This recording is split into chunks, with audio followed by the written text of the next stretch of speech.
Dito sa Papa Dudut Stories, ikaw ay hindi nag-iisa.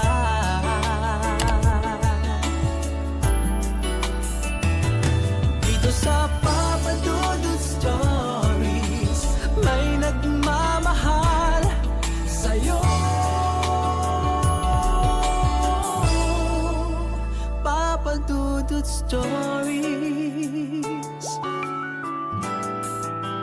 Papa Dudut Papa Dudut. Sa lahat po ng mga nakatutok ngayon, huwag pong kalimutan mag-like, mag-share at mag-subscribe. Maraming salamat po sa inyong lahat.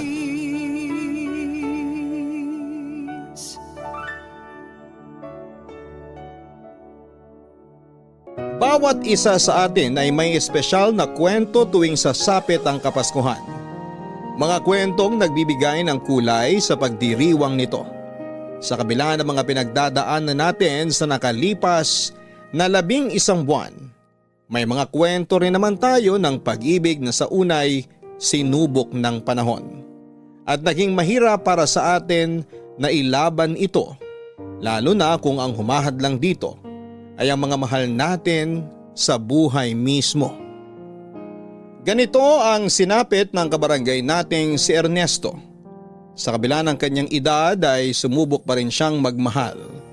Pero maging masaya pa kaya ito hanggang sa huli kung mahigpit itong tututulan ng mga mahalagang tao sa buhay niya. Pakinggan ang kanyang storya dito lamang sa mga kwento ng pag-ibig, buhay at pag-asa sa nangungunang Barangay Love Stories. Dear Papa Dudut, mapagpalang araw po sa inyo at sa lahat ng mga nakikinig sa Barangay Love Stories ngayon. Libangan ko na po sa pwesto ko sa palengke ang pakikinig sa mga kwentong ibinabahagi ninyo. Ako po si Ernesto mula sa 2nd District ng Quezon Province. 65 years old na ako ngayon at masaya pa rin nagbebenta ng mga saging sa pwesto namin sa palengke. Yung kwento ko pong ibabahagi sa inyo ay nangyari noong 56 years old pa lamang ako. Bali 9 na taon na rin ang nakakalipas. Maalaga po ako sa katawan kaya hindi ganong halata na 56 years old na ako ng panahon na yon. May ilan ding nakapagsabi na hawig ko raw si Kuya Kim. Ang kaibahan lang, may buhok pa siya. Ako ay wala na kahit isa. Mas presko kasi sa pakaramdam pag wala akong buhok. Kahit na madalas akong tinutokso at halos naging palayaw ko na rin ang kalbo dito sa amin. Hiwalay na ako noon sa asawa ko at nasa poder ko naman ang 2 kong anak na babae. Bukod sa pwesto ko sa palengke, meron akong lupa na ginawa kong sariling sagingan. Doon ako kumukuha ng supply ng mga saging na binibenta ko sa pwesto. Nagbabagsak din ako sa ibang mga palengke. Hindi man ako nakapagtapos ng pag-aaral, ay ginamit ko naman ng diskarte ko para magkaroon ng sariling kabuhayan. Pinag-iipunan ko na rin ang pagbili ng bagong sasakyan. Pero dahil maganda pa ang takbo ng lumang owner type jeep ko, ay hindi ako nagmamadali na kumuha ng bago. Katuwang ko sa negosyo ang panganay kong anak na si Etela. 35 years old pa lamang siya ng panahon na yon. Masipag siya at masunurin pero lagi namang nasasangkot sa mga away kapitbahay dahil sa pagiging tsismosa niya. Lagi pang sawi sa pag-ibig kaya may mga pagkakataong hindi ko alam kung paano pagagaanin ang loob niya. Yung bunso ko namang si Lori, 30 years old na noon pero spoiled pa rin at mama's girl. Malayo ang loob sa akin ng isang yon kahit binigay ko na ang lahat ng gusto.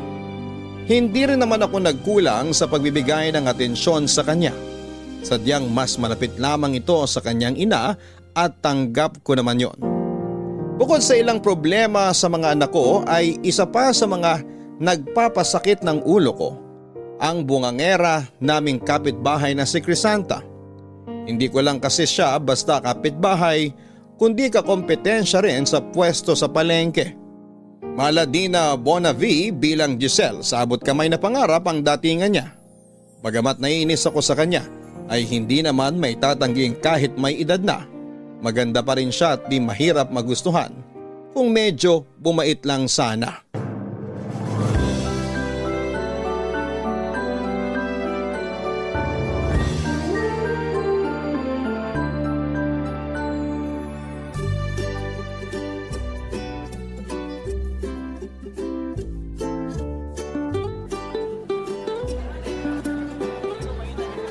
Papsi, tingnan nyo oh. Ang aga naman ng kalaban natin. Sino? Si Crisanta? Sus, lagi namang maagang isang yan. Pero una tayo nakakabenta. Tama ka, Papsi. Tingnan mo naman, yung mukha parang isang buwan nang nalugi. Hayaan mo na lang, Nak. Magtinda na lang tayo. O mga suki, bili na kayo. Saging! Saging kayo dyan! Ate, kuya, saging! Sariwang-sariwa pang saging ng tatay ko. Malaki at mataba pa. Ikaw talaga. Baka mamaya kung ano pa maisip na ibang makakarinig sa'yo. Ay teka, ikaw na muna magtawag ng customer, Tela. Ayusin ko lang itong listahan ng mga pautang natin. No problem, Papsi!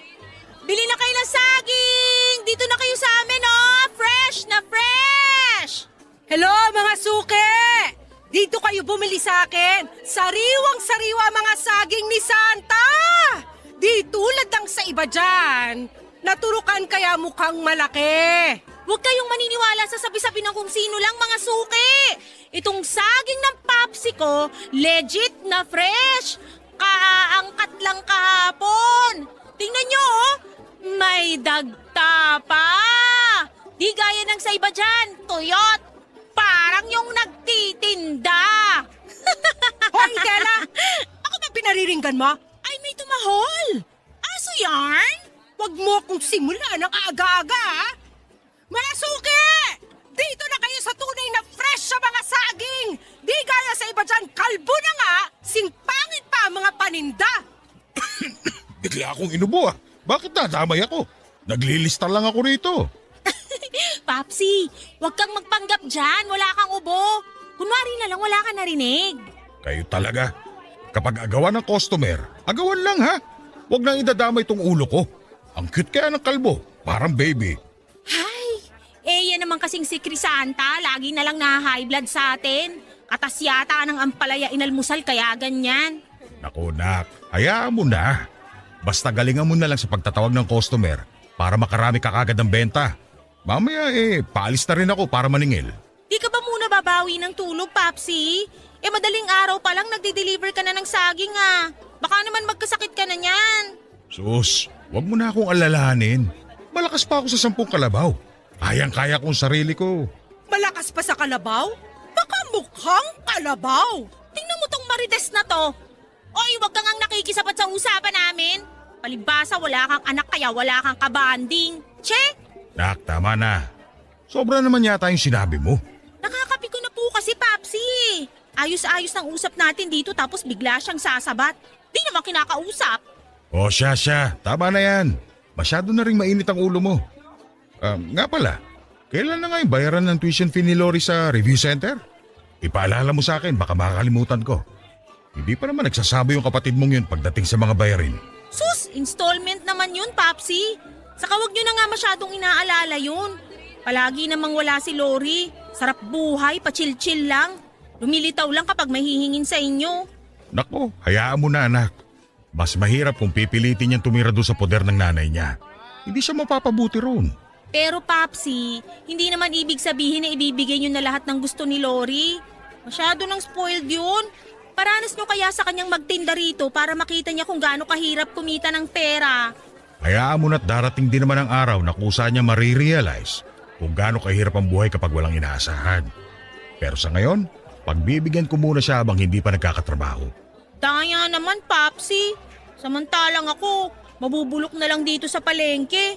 Araw-araw saging na lang lagi itong kaharap ko. Pwede bang ibang saging naman? Nako, ikaw talaga. Napaka-berde niyang utak mo. Wala na ba talaga nagkakagusto sa'yo kaya nagkakaganyan ka? Meron naman daw. Sabi ng albularyo.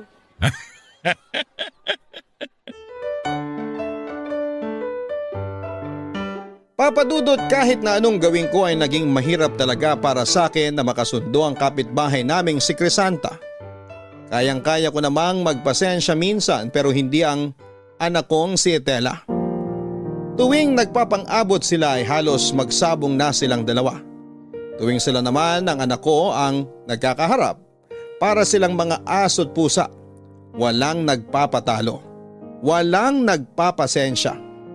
Bukod kasi sa kompetensya sa pwesto sa palengke, Kapitbahay din namin si Crisanta. Pakiwari ko para mabwisit kami ng husto. Sinasadya ni Crisanta ang pagbividyoke na inaabot ng hating gabi. Minsan ko na siyang nireklamo dahil nakakabulahaw ng lakas ng tugtog niya tapos ay sasabayan pa ng sintonado niyang boses. Ang katwiran naman ni Crisanta, nagkakasiyahan lang sila ng mga kaibigan niyang inimbitahan sa bahay niya. Bukod sa problema namin sa ingay at bunganga ng aming kapitbahay, unti-unti na rin akong nagkakaproblema sa bunso kong anak na si Lori. Napapadalas na kasi ang pag-uwi niya ng madaling araw. Tuwing tinatanong ko siya ay sinasagot lamang ako ng pabalang. Bagay na hindi ko na nagugustuhan, kaya madalas ko na rin siyang napagsasabihan noon. May mga pagkakataon din na naaabutan ko sila ni Etela na nag-aaway at halos magkasakitan na rin ng dahil lang sa mga simpleng bagay. Alam ko namang normal lamang yon sa magkapatid pero malaking sampal sa akin kapag sa harap ko sila mismo nag-aaway.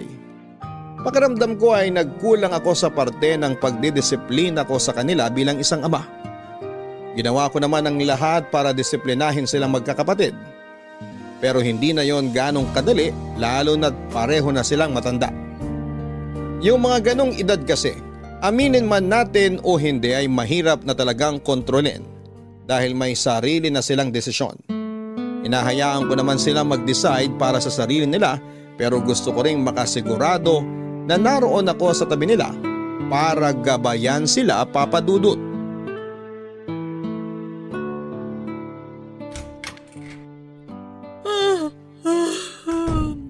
Ay, sarap matulog. Lalo na pag walang sintonadong naririnig sa paligid. Ako na naman mag-isa dito sa bahay. Aga namang umalis ni na… Ate! Nakakagulat ka!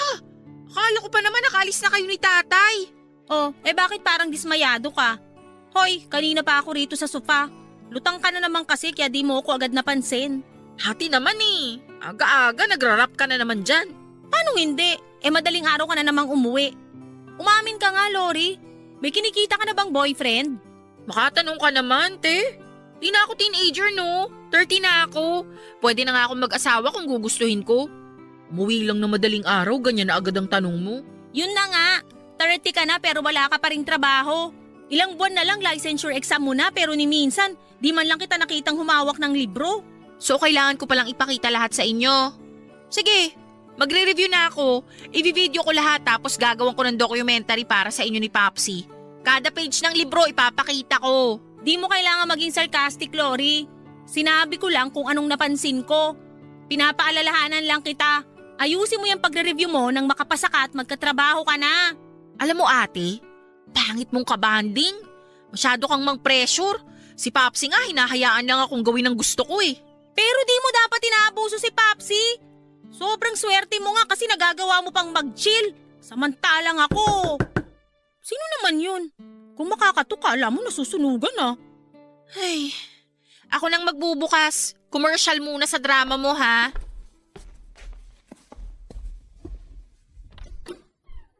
Oh, Ninong Osme.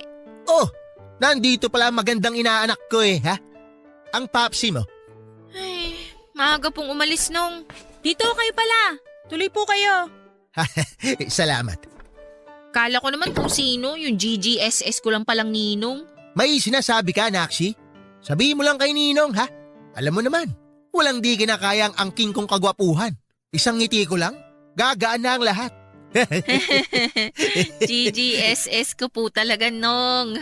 GGSS? Ano yun? Gwapong-gwapo po sa sarili. Ganun ka po, di ba? Grabe Kahit pinlastic mo na lang sana ako. Medyo pasmado yung bibig mo Tsaka tito, huwag kang didikit sa may bintana ah. Baka kasi mapagkamalang ang kurtina. Oo nga, no?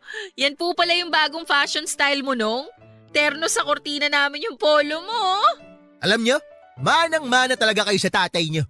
Ay, makauwi na nga lang. Diyan na kayo. Wala man lang kayong suporta. Ha? Oh, pare, anong ginagawa mo rito? Pambihira naman, Ernesto. Nakakagulat yung ulo mo. Magkakasakit ako niyan sa puso Ay, kung magkakasakit ka man sa puso, hindi ko nakasalanan. Ingat ka na lang kasi dyan sa baba mo. Malapit sa dibdib. Kaya huwag ka masyado nagtututungo. Ay, nako. Wala talaga akong mapapala rito. Mag-aama nga kayo. Uuwi na ako. Oh, huwag ka nang magsalita, pare. Kahit sa ngalan na lang ng pagkakaibigan natin.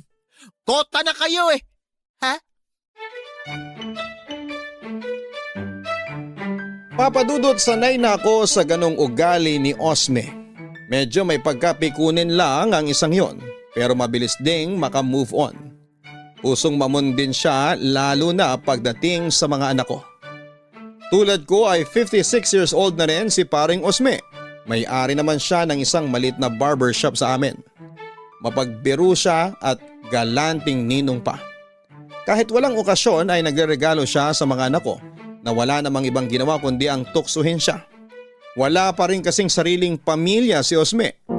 Marami na siyang niligawan pero lagi namang busted. At yung baduy niyang pormahan ng kadahilanan. Yung tipong naka-checkered na polo tapos teternuhan ng jersey shorts at magsusuot pa ng mahabang medyas. Dagdag pa na medyo naging tampulan ng tukso ang may katulisan niyang baba. May kapayatan din kasi si Osme. Kaya naman hinayaan ko na lang siya na maging malapit sa mga anak ko dahil halos anak na rin ang turing niya sa mga ito. Sa ganong paraan din ay hindi magiging malungkot ang buhay niya at hindi niya mararamdamang nag-iisa siya sa buhay. Tungkol naman kay Crisanta, Papadudot, mas lalo pang lumala ang inis niya sa akin. May mga pagkakataon pa na sinasabotahin na niya ang mga paninda kong saging. Napag-alaman namin na naglalagay siya ng maliit na daga sa pwesto ko. Kaya may panahon na halos lahat ng paninda ko ay na-reject. Hindi naman nagpatalo ang anak kong si Itela. Kung ano ang ginawa ni Crisanta ay siya ring ginawa niya rito. At dahil nga sa gantihang yon ay mas lumabo pa sa sabaw ng sinaing ang pag-asang magkakasundo pa kami ni Crisanta.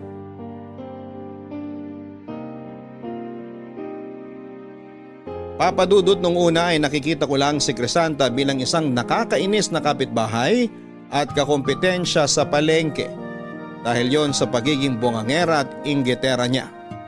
Pero kalaunan ay unti-unti ko ring na-appreciate ang kagandahang meron siya.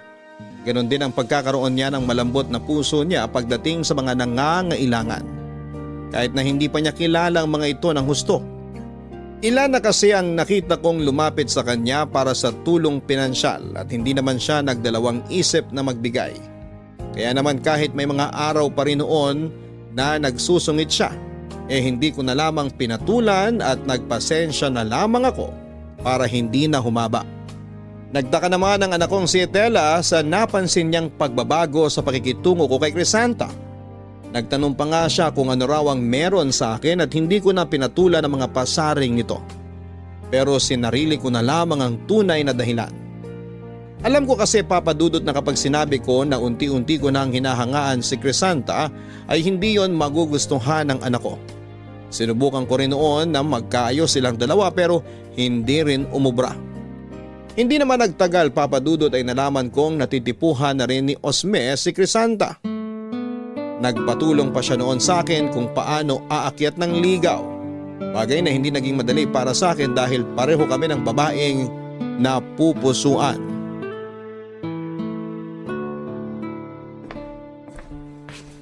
Pare, happy birthday! Shot pa tayo! Salamat pare. Baka nagugutom ka pa ha? Kain ka lang. Sa dami ng nakain ko, pare. Handa na ako magpakawala ng tear gas mamaya eh.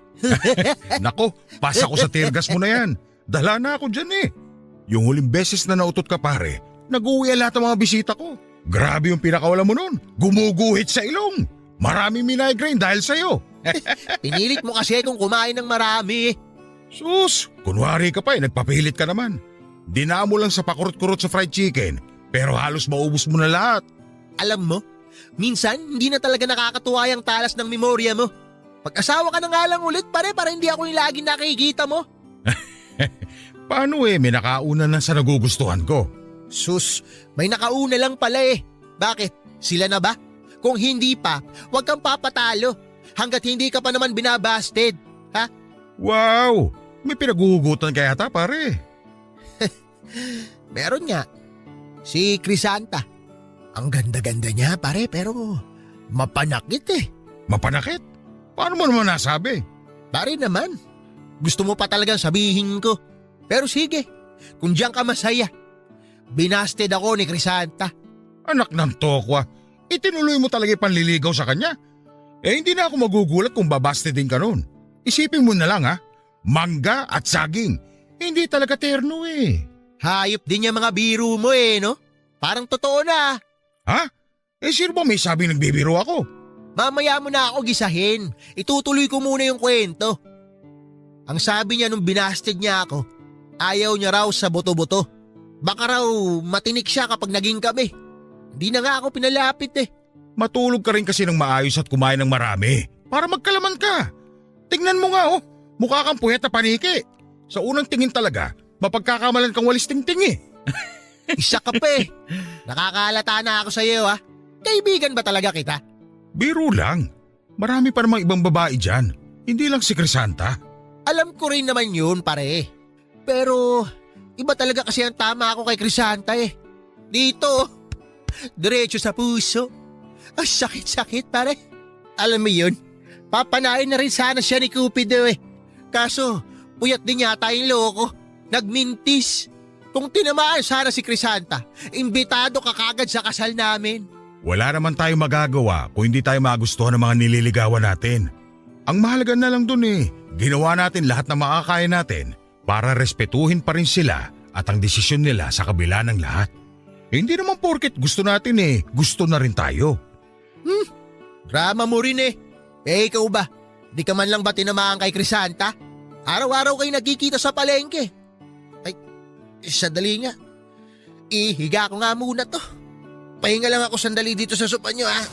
Medyo biglang umikot yung mundo ko eh. Hindi naman ako manhid para hindi siya magustuhan. Maganda siya at may tinatago rin palang kabutihan sa puso.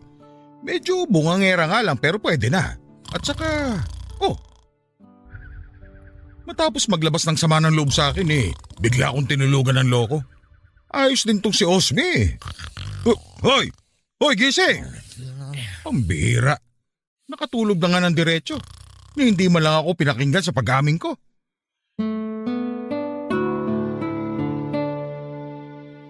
Batid ko na maraming maapektuhan kapag sinabi ko noon ng tunay na damdamin ko para kay Crisanta.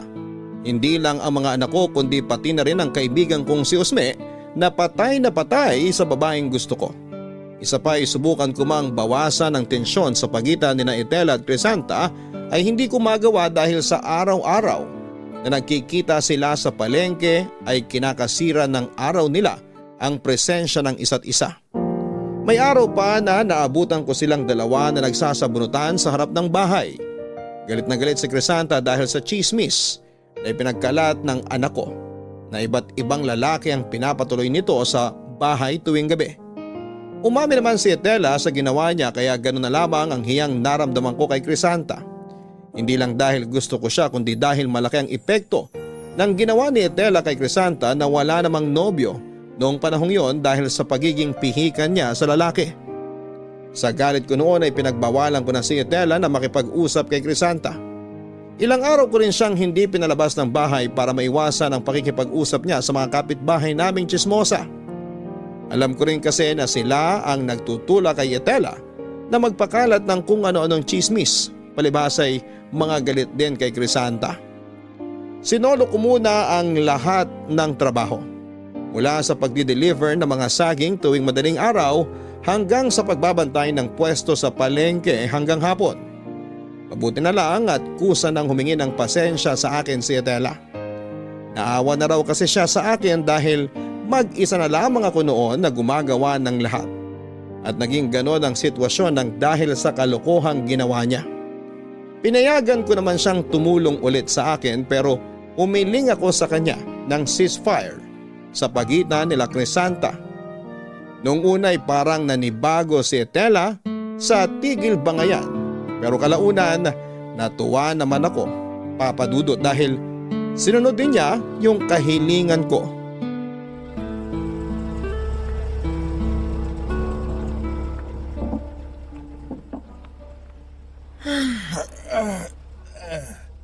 Ay, salamat. Makakauwi na rin. Pinahirapan pa ako maningil ng mga nangutang na yun. Naku, pasado 7:00 na pala. Mukhang mauubusan na naman ako ng ulam. Teka, parang pamilyar yung naglalakad na yun ah. Si Crisanta ba yun? Crisanta! Uy, ba't ka naglalakad? Umiiyak ka ba? Mukha ba akong tumatawa ha? Nakikita mo namang may luha, magtatanong ka pa. Teka sandali. Huwag ka naman kagad magalit. Pero bakit nga? Ano ba nangyari? Na-hold up kasi ako. Doon sa may iskinitang dinaanan ko. Ano? Teka sandali. Na-report mo na ba yan? Oo, pero wala eh. Walang CCTV doon sa iskinitang yun. Hindi ko rin nakita yung mukha ng lalaki ng hold up sa akin kaya malabo nang may balik yung pera ko. Saan ka pupunta? Pauwi ka na ba? Sumabay ka na sa akin. Baka kung maparo ko pa niya sa daan. Ha? Naku, hindi na. Nakakaya naman, tsaka baka makita pa ako ng anak mo. Sugurin pa ako nun. Ay sus, yung pa talaga iniisip mo. Paano kung may mangyari pa sa'yo habang naglalakad ka pa uwi sa inyo? Sa layo pa ng lalakarin mo, ano oras ka pa niyan makakarating sa bahay mo? Sige na, sakay na. Pero, Wala nang pero-pero. Halika na, isasabay na kita. Huwag mo nang alalahanin ng anak ko. Hindi ka makikita noon. sige, pero basta utang to ha. Magbabayad ako. Anong bahid-bahid ang sinasabi mo? Hindi lahat ng tulong kailangan may kapalit. Hindi naman tayo magkaibigan. Hindi rin tayo... Hindi pa. Pero pwede naman nating totohanin yun, di ba? Sigurado ka ba dyan? Bakit naman hindi? Nagawa nyo nga mag-ceasefire ni Itela eh. Hindi rin naman siguro imposible magkasundo naman tayo.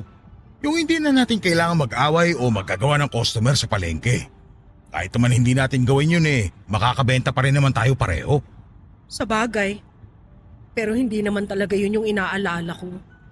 Kung ikaw gusto mo makipagkaibigan sa akin, yung mga anak mo, imposible. Walang imposible hanggat hindi pa nasusubukan. Nga pala, malaki ba yung natangay nung hold-upper sa'yo? Malaki-laki rin eh. Yung buong kita ko sa maghapon tsaka yung mga bayad sa pautang ko. Ay, ang laking lugi. Pero di bale, mababawi pa naman yun. Kesa naman magripuhan ako sa tagiliran. Nako, hindi ko ma-imagine na magkakapeklat ako ng ganun. Peklat pa talaga inalala mo ha? Siyempre, kahit naman pagtitinda ang trabaho ko, dapat makinis pa rin ang kutis para, alam mo na, di gaanong halata ang edad. Grabe no? Halos hindi ko na maisip kung paano nagsimula yung hindi natin pagkakasundo. Pero mas malala talaga sa panganay mo. Masyadong mainit ang dugo nun sa akin eh. Hayaan mo. Darating din yung araw na magkakasundo rin kayong dalawa. Total, marami naman kayong pagkakapareho. Ernesto, salamat nga pala ha. Tsaka pasensya na rin sa mga nagawa ko noon. Sa panlalait ko sa'yo at sa mga paninda mo. Alam mo namang hindi totoo yun eh. Pagganti lang. Napilitan na lang din ako. Sus! Pass is pass. Hayaan mo na yun. Ang mahalaga, yung ngayon at yung magiging future natin. May sinasabi ka? Wala. Naku, malapit na pala tayo. Saan ba kita ibababa? Doon na lang sa may kanto para hindi makita ng mga anak mo. Salamat uli ha. Hayaan mo. Babawi ako. Wala yun. Hindi mo kailangan bumawi. Basta kung may kailangan ka, magsabi ka lang. Dahil sa pagtulong na ginawa ko kay Crisanta, nang gabing yon ay yun na rin ang naging tulay para unti-unting magbago ang pakikitungo niya sa akin. Hindi pa rin nahanap ang hold-upper na lang biktima sa kanya at malabo na rin na mabawi pang nakuhang pera kaya tinanggap na lamang ni Crisanta ang malaking pagkaluging yon. Ang dating agawan namin ng customer sa palengke ay nauwi sa bigayan. Sa ganong paraan ay pareho kaming kumikita at natuwa na rin ang may-ari ng mga kalapit naming pwesto dahil wala na raw silang naririnig pang bangayan noon. At tuwing nagkakatinginan kami ni Crisanta, hindi namin maiwasang mapangiti sa isa't isa. Ganon pala ang pakiramdam kapag yung dati mong kaaway at kinakainisan ay napalapit na rin sa'yo. Ewan ko ba pero hindi ko maiwasan noon ang kiligin tuwing gumaganti ng ngiti si Crisanta. Para tuloy kinikiliti ang puso ko tuwing nahuhuli ko siyang panakanakang sumusulyap sa akin. Pakiramdam ko noon ay para kaming bumalik sa pagiging teenager dahil sa nararamdaman namin para sa isa't isa. Hanggang sa umabot na nga kami sa puntong palihim na kaming nagkikita ni Crisanta, Papa Dudut. Kumakain na kami sa labas ng kaming dalawa lang, doon ko ipinakita sa kanya kung gaano siya ka-espesyal sa akin. Sa tinagal-tagal na kasi ay noon lamang ako tinamaan ng ganoon sa isang babae. Dahil doon ay naglakas loob na rin akong aminin sa kanya na gusto ko siya at bala ko ng manligaw, Papa Dudut.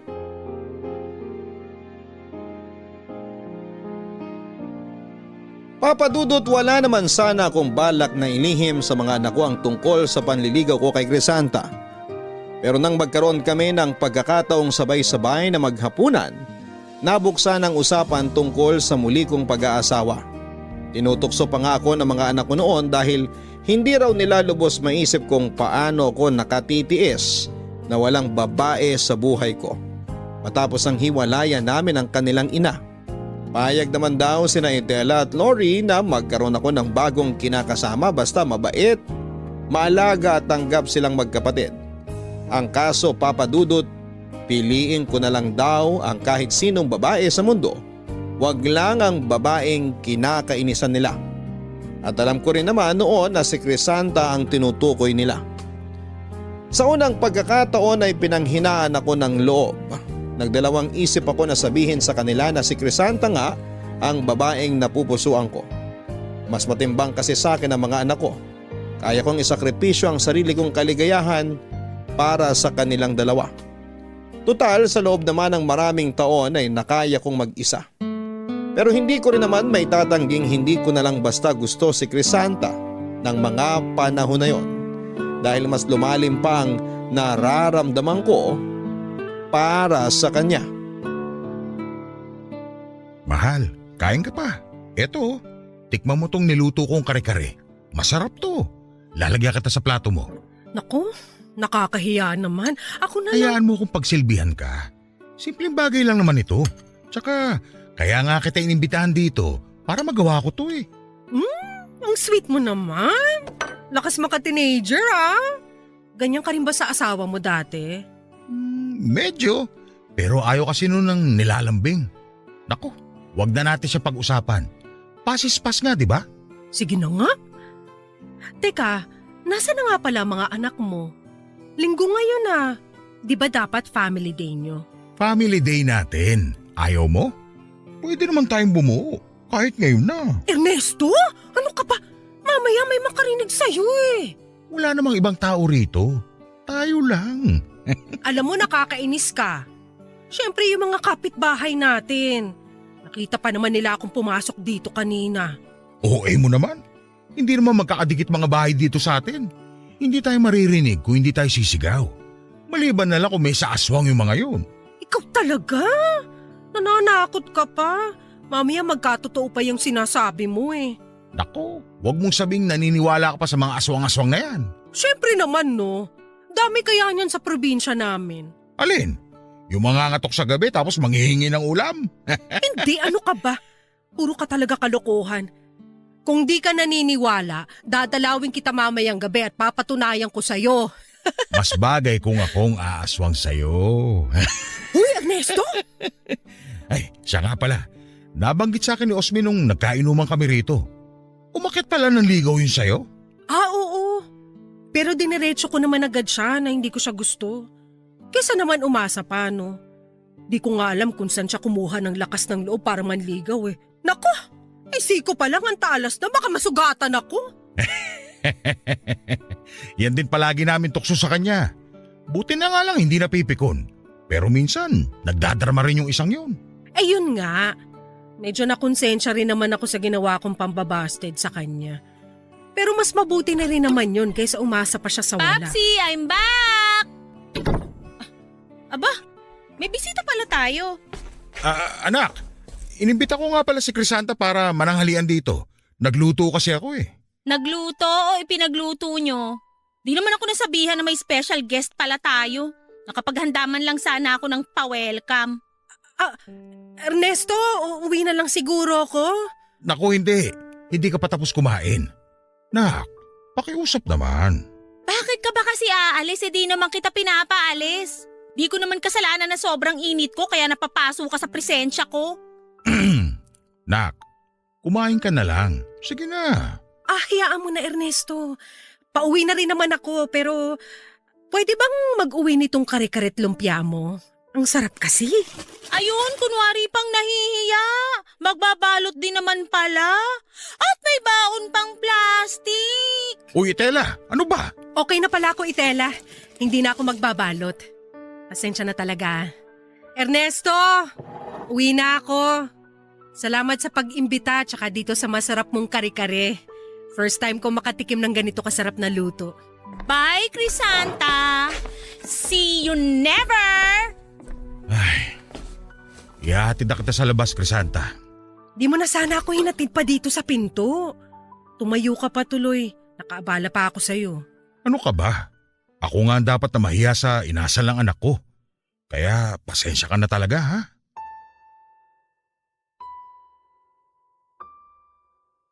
Papadudot ng panahong yon ay ayos na kay Crisanta ang lahat.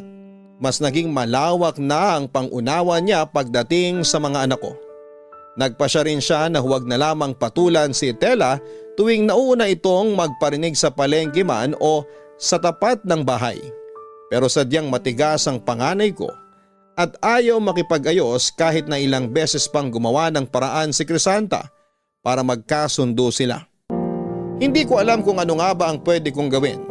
Pero dahil nadadala na rin ako noon sa nararamdaman ko para kay Crisanta ay nagkikita na lamang kami ng patago.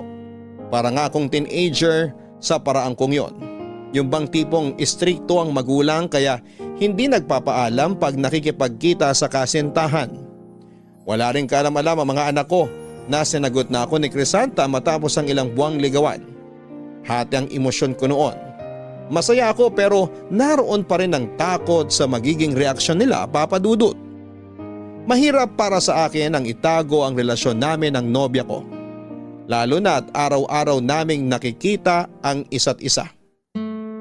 Hindi may kakaila sa mga simpleng tinginan at senyasan na meron na ngang namamagitan sa amin ni Crisanta. Alam ko rin noon na nakikiramdam lang ang anak kong si Etela. Ernesto? Ernesto, nandiyan ka ba? Nakabukas ang pinto, papasok na ako ha? Hoy! Itela, nandiyan ka pala. Ernesto, nandiyan ka ba? Wala si Papsi dito. Pasensya ka na talaga, hindi ko naman alam na nandito ka. Bahay namin to, malamang nandito ako.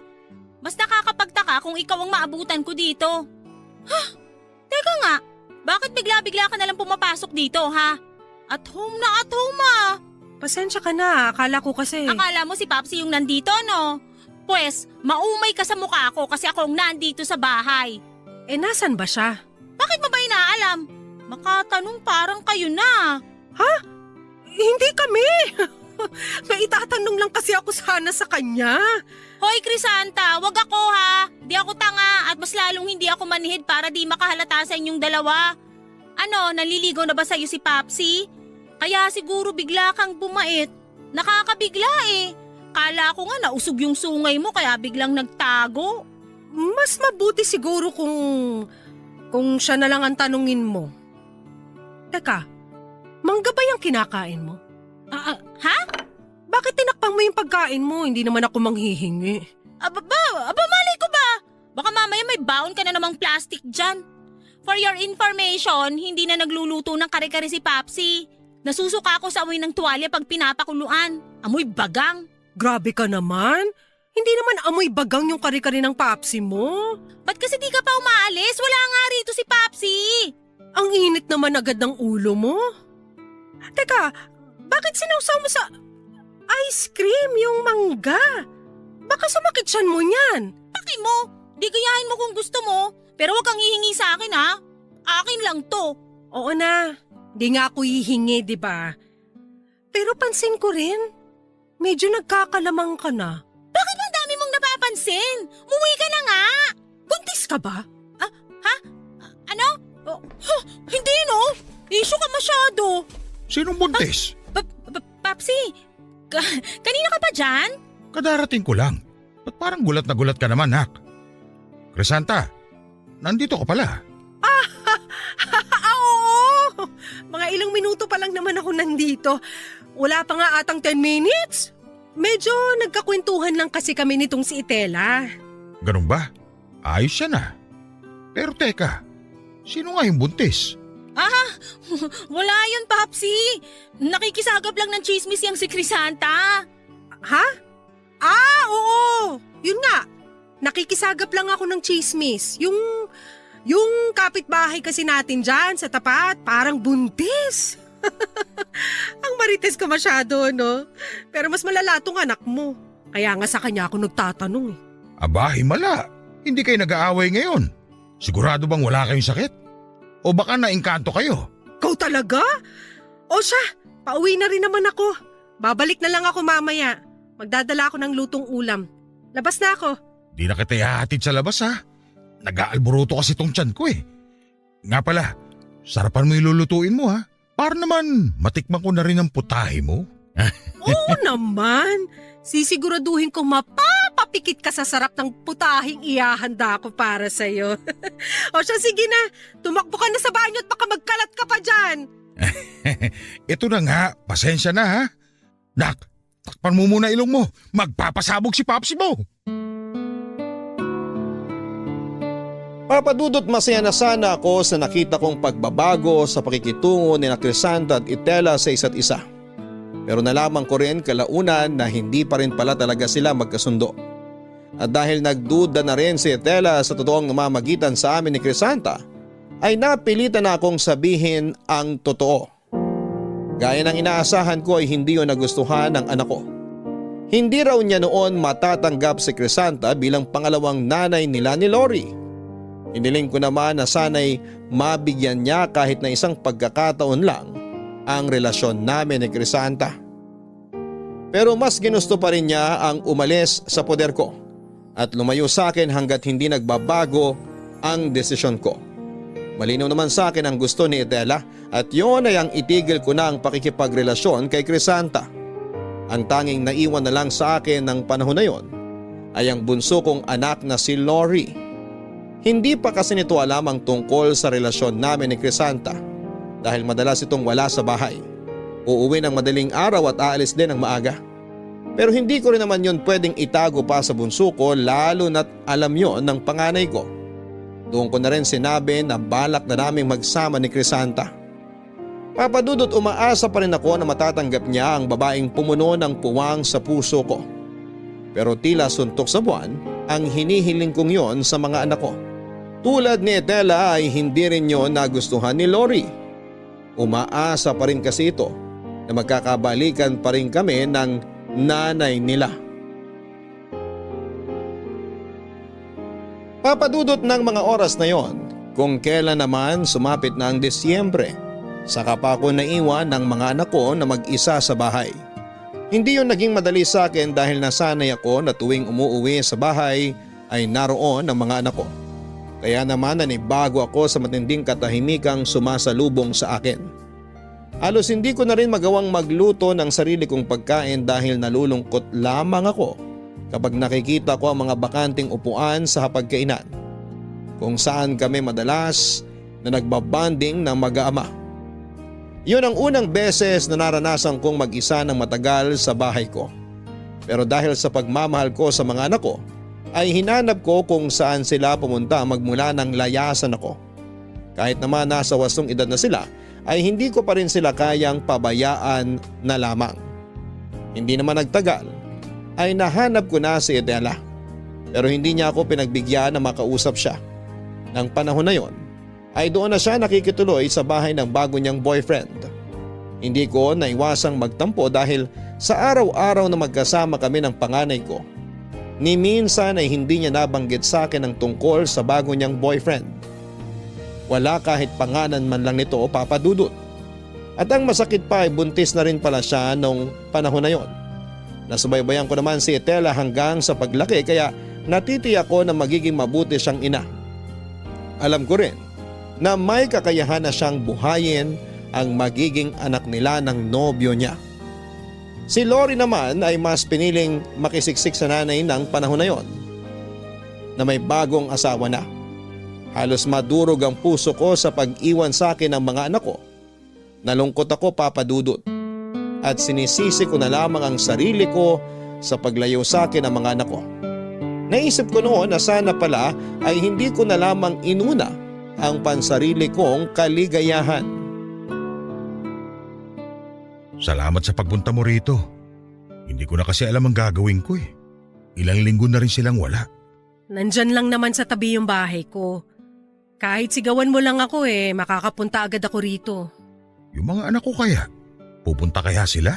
Bigyan mo lang sila ng oras, Ernesto. Maintindihan ka rin nila. Hindi man ngayon pero malay mo, bukas o sa makalawa. Sila pa mismong pupunta rito para makita ka. Sana nga. Pero sa sitwasyon nila ngayon, mukhang okay naman sila eh. Parang hindi na nila ako kailangan. Alam mo, hindi yan totoo. Hindi naman porke nagkaroon lang kayo ng di pagkakaunawaan hindi ka na nila kailangan. Mahal ka ng mga anak mo. Sure ako ron. Crisanta, 56 na ako. Masama talaga sigurong tingnan kung mag-aasawa pa ulit ako sa ganitong edad. Baka iniisip nila na ang tanda ko na para pumasok ulit sa relasyon. Ano ka ba? Katawan mo lang naman ang tumatanda, hindi ang puso mo. Wala sa edad kung sakaling magmamahal ka ulit. Kahit 100 years old ka pa, kung talagang tinamaan ka, tinamaan ka. Pero ang kapalit naman pagkasira ng relasyon ko sa mga anak ko. Crisanta, ilang taon din ako hindi sumubok magmahal ulit. Kasi nga lagi ko silang iniisip. Hindi ba pwedeng ako naman ngayon? May bisita ka yata. Ako na magbubukas. Wala namang ibang pupunta rito maliban sa isang tao. Sino naman yun? Makikita mo na lang. Mukhang alam ko na rin ang ipinunta niya. Sinasabi ko na nga ba Oh, ano na naman ang kailangan mo, Osme? Wala ka na naman siguro makakain sa bahay mo, no? Sama naman agad ng bungad mo sa akin, pare. Di ba pwedeng na-miss lang kita? Ha? Sinong niloko mo? Wala akong niluto ngayon. Sa ibang araw ka na lang makikain. Di mo man lang ba ako papapasukin, pre? Grabe ka na talaga sa... Pare, bakit siya nandito? Si Crisanta? May pinag-uusapan lang kami. Hindi!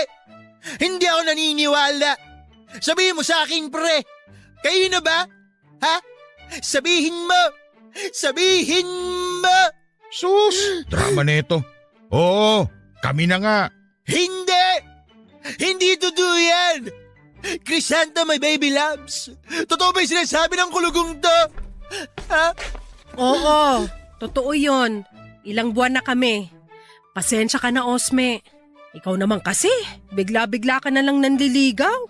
Pasensya? Kung hindi ka naman tinotropa ng malas, kaya naman pala lumigo yung pana ni Cupido. Ang sakit niyon, pre!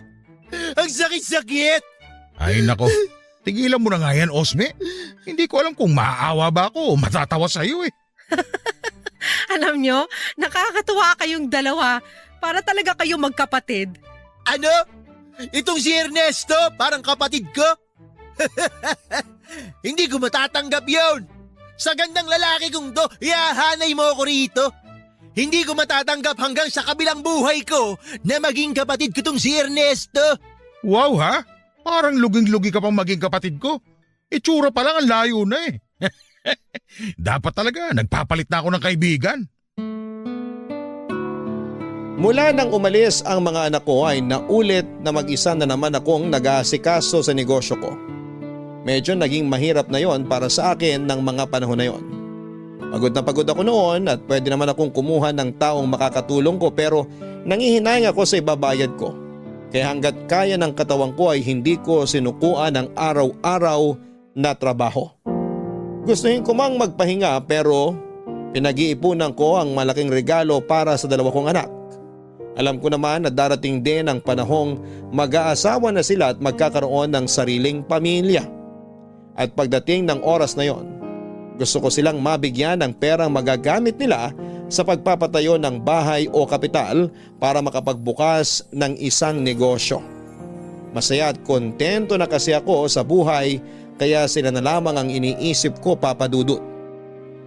Kahit alam kong imposibleng dumating ang mga anak ko sa mismong araw ng Pasko, ay namili pa rin ako ng mga panghanda at panregalo. Inabala ko rin ang sarili ko sa paglalagay ng kung ano-anong pandekorasyon sa bahay para maramdaman kong papalapit na ang Pasko. Ewan ko ba, Papa Dudut, pero may kakaibang excitement talaga na dulot sa akin ang Kapaskuhan. Kahit pa noong panahon na yon ay mag-isa na lamang akong magse-celebrate. Nangako naman si Crisanta na hindi siya mawawala sa Noche Buena. Total ay pareho lang naman kaming mag-isa. Napagkasunduan na lamang namin na magkasama kaming magdiwang ng Pasko.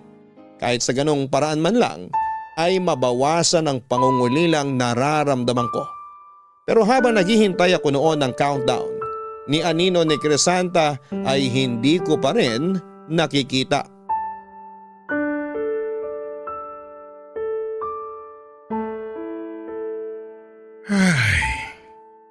Ay, nako Ernesto. Ilang minuto na lang at magpapasko na. Pero mag-isa ka pa rin. Nasaan na kaya siya? Nandiyan na yata siya. Ay, salamat naman. Surprise! Merry Christmas, pre! Crisanta! Osme! Akala ko! Gulat ka, no? Kala mo siguro, si Crisanta lang ang pupunta rito. Siyempre, alam ko na nagluto ka, pre. Kaya di pwedeng palampasin ko na lang ang pagkakataon na makakain ako rito. Sus, kahit hindi mo naman sabihin matagal ko nang alam na pagkain lang lagi ang pakay mo rito. O siya, tuloy kayo. Hindi ko na isasara tong pinto. Pasko naman. Naganda nga pala ako. Marami akong niluto kahit na... Ops, bawal malungkot, pre. Kaya nga kami sumugod dito eh. Huwag ka nang malungkot dyan. Baka malukot yung bunbunan mo, sayang. Kinis pa naman. Mahal, ang totoo niyan, hindi lang kami ang makakasama mo ngayon para magdiwang ng Pasko. May mga inimbitahan pa kasi kami. Para sana mas masaya. Okay lang ba? Oo naman. Kahit sino naman welcome dito sa bahay ko. Pero sino ba yung mga inimbita nyo? Parang wala naman ako nakitang kasama nyo kanina, mahal. Sa harapan ko pa talaga kayo nagtawagan yan, ha? Kung di ba naman kayo mapanakit Pasalamat kay Ernesto. Pasko ngayon. Kaya sige na, magpapaubaya na ako. Tsaka handa mo na yung sarili mo. Eto na yung surpresang sinasabi namin sa iyo. Pasok! Papsi! Mga anak, dumating kayo. Pasok, pasok. Marami ako hinandang pagkain dito. Sakto, niluto ko yung mga paborito nyo. Papsi, gusto muna namin mag-sorry sa'yo sa pangiiwan namin ni Lori. Totoo po, Papsi. Sorry kung naging selfish kami. Hindi man lang namin naisip na ang tagal mo na rin nagsasakripisyo para sa amin. Tapos, ipinagkait pa namin sa'yo yung pagkakataong maging masaya ulit. Lori, anak, halika nga rito. Pinapayak mo naman kagad si Papsi mo Huwag mo nang isipin yun, ha? Ang mahalaga, nandito ka. Kayo ng ate mo. Ang gusto ko lang malaman kung naging maayos ka ba nung wala ka rito. Kung naging masaya ka ba, kwentuhan mo ako, ha? Uy, Papsi!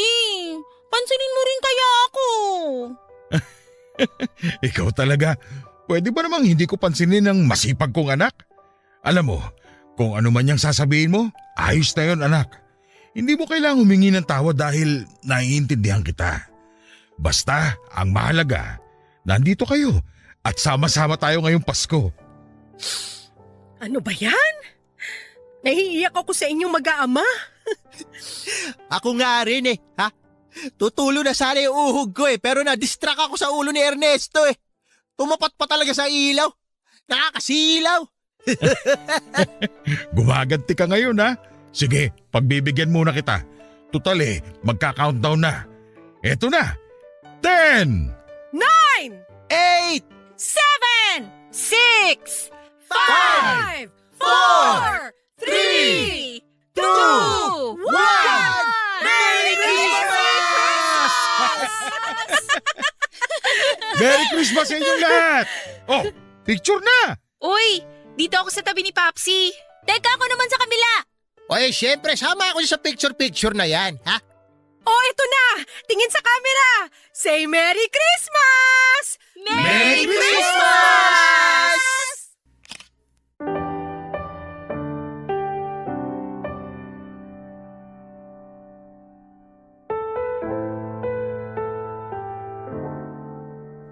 Papadudot, buong puso kong tinanggap ang pagbabalik ng mga anak ko. Palagi namang masaya ang Pasko ko pero para sa akin ay higit na espesyal ang Pasko na yon. Hindi lang dahil bumalik na sina Itela at Lori kundi dahil tinanggap na rin nila si Crisanta bilang bago kong mapapangasawa. Nagulat pa ako noon nang malaman kong si Crisanta pa mismo ang naging tulay para magkaayos kaming mag-ama dahil kinausap niya ang mga anak ko. Tinanggap ko na rin ang nobyo ni Itela at ang desisyon nila na magsama na sa isang bubong. Handa naman daw itong panagutan ng anak ko. At sa tingin ko naman ay responsable itong tao. Maayos ding makipag-usap ang mga magulang nito kaya wala na akong naging problema pa roon. Bilang ama ay handa naman akong gabayan at tulungan sila hanggang sa abot ng makakaya ko. Si Lori naman ay naging abala na sa paghahanap ng trabaho.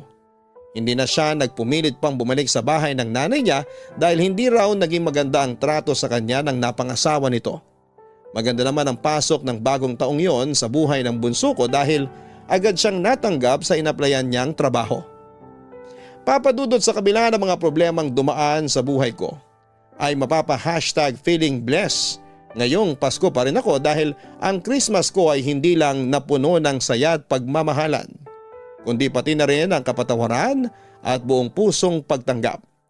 Sa ngayon ay happily married na ako kay Crisanta at kahit imposible nang magkaanak kaming dalawa, dahil menopause na siya ay masaya naman kami dahil palaging bumibisita sa amin ang mga anak ko na ngayon ay pareho ng ina.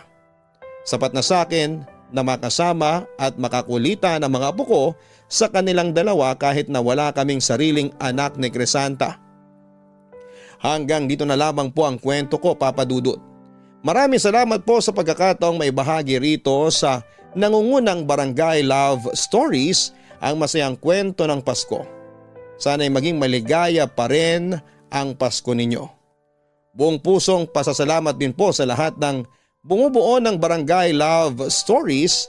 Mabuhay po kayo, ang programa ninyo at ang buong Barangay LS 97.1, numero 1 po kayo. God bless and Merry Christmas. Ang inyong forever kapuso at kabarangay, Ernesto. Mga kabarangay, tunay na wala sa edad ang pag-ibig. Pag tinamaan ka ay tinamaan ka.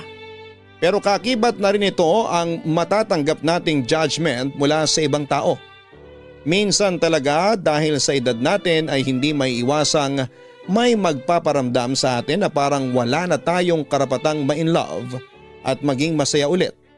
Ang masakla pa, minsan ay hindi basta sino lang ang tututol sa bagay na yon kundi pamilya pa natin mismo. Tulad na lamang ng naranasan ng sender nating si Ernesto. Tinutulan ng mga anak niya ang relasyon niya kay Crisanta pero sa huli ay natanggap din naman ng mga anak niya. Naging merry pa ang Christmas niya, hindi naman masamang magmahal basta wala tayong inaagawan at sinasaktan. Magmahal ng tapat para lagi rin tayong feeling blessed lalo na ngayong magpapasko. Kaya kung medyo tumatanda na tayo at may pagkakataon pa namang magmahal ulit, grab the chance mga kapuso at mga kabarangay. Hanggang sa muli, ako po ang inyong si Papa Dudut sa Barangay Love Stories number 1. Ang buhay ay maiwaga, laging may lungkot at saya. Sa Papa Dudut Stories, laging may karamay ka. Mga problemang kaibigan, dito ay pakikinggan ka. Sa Papa Dudut Stories, kami ay iyong kasama. Dito sa Papa Dudut Stories, ikaw ay hindi nag-iisa.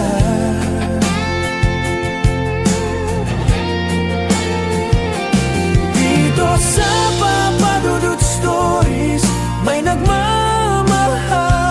sa'yo.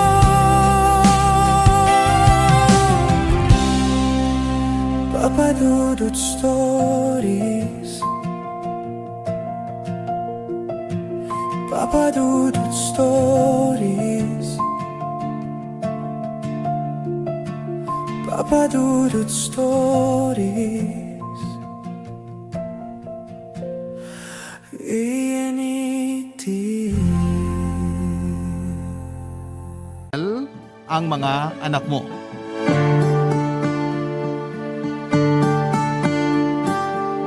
Dear Papa Dudut, ang pagiging magulang na yata ang pinakamagandang regalo ng Diyos sa akin.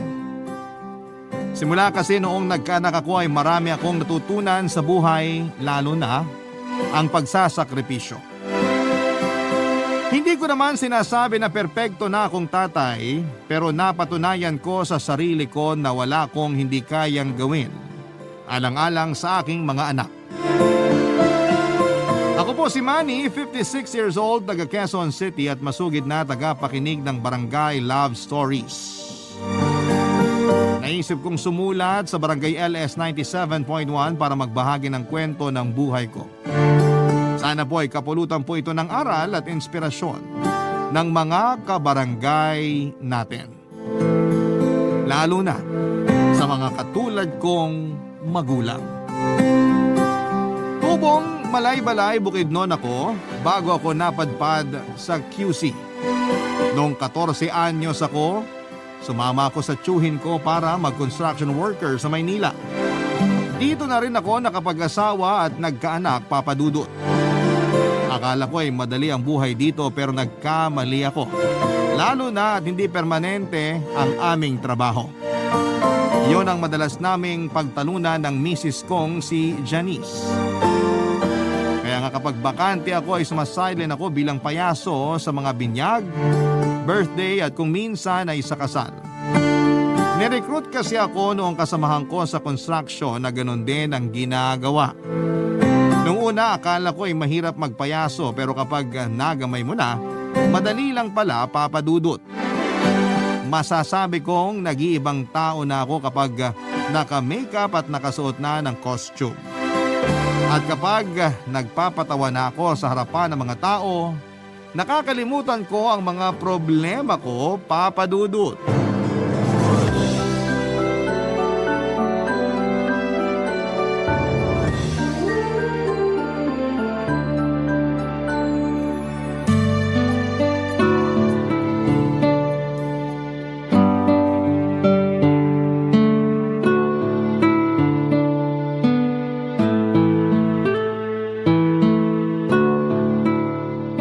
Teka, paubos na pala tong nilalagay ko sa muka.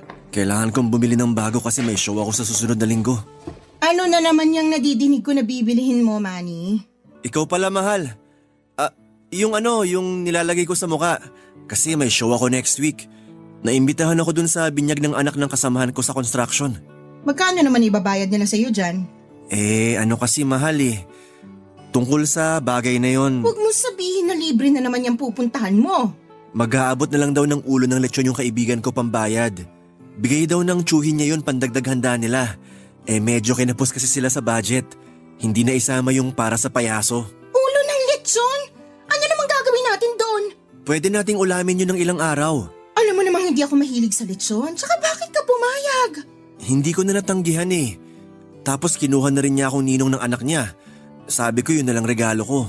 Ay, naku naman! Hayaan mo na, minsan lang naman. Anong minsan? Nung nakaraang nagpayaso ka, hindi ka rin binayaran. Umuwi ka pa ritong gutom na gutom kasi naubusan ka ng pagkain dun sa birthday na pinuntahan mo. Nagsorry naman yung kumare natin, mahal. Tsaka kinabukasan, inabutan naman niya ako ng mga inani nilang papaya at kamatis. Ayos na rin kasi naigulay natin, di ba? Ay, hindi yun ayos kasi hinahayaan mong bayaran ka lang ng kung ano-ano ng mga kakilala mo. Di mo man lang ba naisip na kailangan din natin ng pera? Naisip ko naman yon. Kaya nga nagsisikap ako sa pagtatrabaho sa construction kung hindi ako nagpapayaso. Dapat kasi mag-construction ka na lang kaysa magpayaso. Wala ka namang napapala sa kakaganyan mo. Oh, tapos ngayon, gusto mong bumili ng panlagay sa mukha mo pero wala ka namang kita dyan. Ay, hirap kasi sa'yo, Manny. Puro kakawang gawa. Mabubuhay ba ng pagkakawang gawa mong pamilya natin? Mahal, sana naman papunta yung usapan nating to. Eh saan pa ba? Eh di sa dapat nitong tumbukin. Baka nakakalimutan mo. May pamilya kang binubuhay. Hindi na nga sapat yung kinikita mo sa pagkukonstruction tapos naghahanap ka pa ng pagkakagastusan. Mabuti sana kung may kinikita ka dyan sa pagpapayaso mo, wala naman. Marami naman ako napapasayang mga bata, kaya ayos na rin yun, mahal. Hindi tayo mabubuhay ng pagpapasaya mong yan. Kaya kung ako sa'yo, tigilan mo na yung pagpapayaso. Mahal naman. Huwag mo nga ako matawag-tawag na mahal. Hindi ka pupunta doon sa binyag ng anak ng kaibigan mo. Kung gusto nila ng payaso, bayaran ka nila. Pero naka-oo na ako. Nakakahiya naman kung aatras ako. Ay, wala akong pakialam. Tsaka sila dapat ang mahiya. Kasi gusto pala nila ng payaso sa binyag ng anak nila. Eh di sana, pinag-ipunan nila. Hirap sa mga taong yan, ginagamit yung pinagsamahan nyo para makalibre. Kung gusto nila, sila na lang yung magpayaso, nakatipid pa sila. Janice naman eh. Seryoso ako sa sinabi ko. Pag nalaman kong pumunta ka sa binyag na yun, mananagot ka sa akin. Ay, mabuti pa. Maghanap ka na lang ng ibang mapagkakakitaan kaysa magpayaso. Tsaka kung tutuusin, hindi ka naman magaling. Hindi ka nakakatawa. Sobra ka naman magsalita. Matagal ko na kayang ginagawa ang pagpapayaso. Matagal na nga, pero parang tanga pa rin. Hindi ka naman magaling umarte. Sobrang OA. Hindi naman yata tama na insultihin mo yung trabaho ko. Ay, trabaho palang tawag mo dyan? Para ka kasing naglalaro lang. Kasi kung trabaho nga yan, sana kumikita ka ng pera. Kaso hindi. Dagdag gastos pa. Ang hirap-hirap na nga ng buhay. Bilang padre di pamilya, masakit sa akin na hindi ko kayang ibigay ang pangangailangan ng mga anak ko. Yun bang kahit na anong pagsisikap ko sa buhay, kulang na kulang pa rin ang mga pagsasakripisyo ko. Kulang na lang ay gawin kong araw ang gabi para lamang magtrabaho, pero madalas ay hindi pa rin sapat ang pera na nailalagay ko sa bulsa. Kaya lagi kami nag-aaway ni Janice. Bagay na hindi rin lingid sa kalaman ng panganay naming anak na si Elsie Papadudut. Sa totoo lang ay nahihiya ako sa panganay ko kasi naiintindihan na niya ang buhay namin. At alam niya ang rason kung bakit kami nagtatalo ng nanay niya. Mahal na mahal ko ang mga anak ko. Sila ang buhay ko. Sila rin ang dahilan kung bakit ako nagsisikap. Kaya nga kahit na ano pang mga masasakit na salita ang sabihin sa akin ni Janice ay hindi ko na lamang masyadong dinadamdam.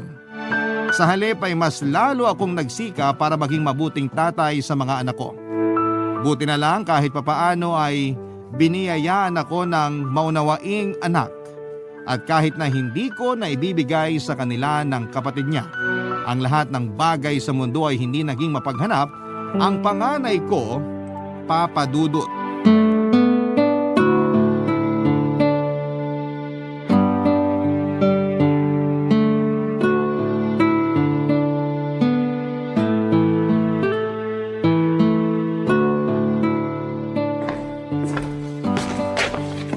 Tay, kape niyo po.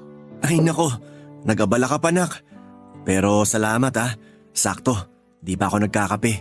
Mukhang busy po kayo dyan sa pagtutupi ng costume niyo May show po ba kayo? Ay, wala nak. Hindi ako tuloy Bakit po? Nalaman kasi ng nanay mo nung nakaraang araw.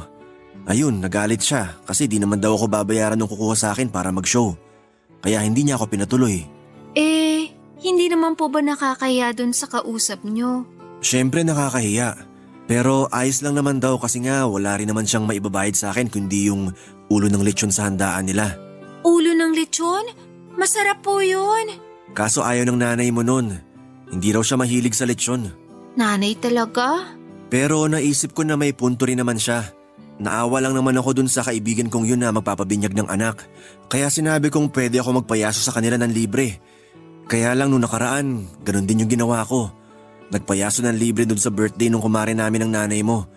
Kaya galit na galit siya sa akin. Nag-away kami. Yun po ba ang dahilan kung bakit hindi niya kayo kinakausap, Tay? Oo. Kaya nga napag-isip-isip ko na titigilan ko ng pagpapayaso. Tay, wag! Gustong-gusto po namin ang kapatid ko kapag nagpapayaso kayo. Kaya wag po kayong tumigil. Pero ayaw ng nanay niyo sa ginagawa ko, nak. Sabi niya hindi raw ako magaling umarte. Parang OA daw. Hindi lang po na-appreciate ni nanay yung ginagawa niyo. Pero kami na-appreciate namin, Tay. Kaya wag po kayong titigil kasi maraming bata ang malulungkot. Buti ka pa, anak. Suportado mo ang tatay. Salamat, ha. Walang anuman po, Tay. Tsaka kahit nung maliliit pa kami ng kapatid ko, masayang-masaya na kami kapag nakikita namin kayong naka-costume at nagpe-perform sa maraming tao. Galing niyo po kaya magpatawa. Tapos ang astig pa ng magic tricks niyo. Nako, baka binobola mo lang ako, ha. Hindi ko po kayo binubola. Sinasabi ko po yun kasi gusto ko malaman nyo na proud kami magkapatid sa ginagawa nyo, lalo na sa pagpapayaso nyo, Tay. Lagi ko nga po kayong binibida sa mga classmate ko. Bilib na bilib sila sa inyo. Talaga? Opo. Parang nahiya ako bigla, anak, ha. Huwag po kayong mahiya, Tay. Maniwala po kayo sa sinasabi ko. Yung sinabi ni nanay, hayaan nyo na lang po yun. Ikilala nyo naman si nanay eh. Laging mainitin ang ulo, lalo kapag walang pera. Yun nga eh. Minsan, ang hirap pasayahin ng nanay nyo. Pakiramdam ko tuloy ang laki ng pagkukulang ko sa pamilya natin bilang haligi ng tahanan. Hindi po totoo yan. Kasi nakikita ko po na nagsisikap kayo. Dala-dalawa nga pong trabaho nyo eh. Tsaka hindi nyo po kami pinapabayaan. Kaya para sa amin, kayo po ang the best tatay. Salamat, nak. Gumaan ang loob ko sa mga sinabi mo. Hayaan mo, gagalingan ko pa ang mga ginagawa ko para lalo kayo maging proud sa akin. At magsisikap ako ng husto para sa pamilya natin.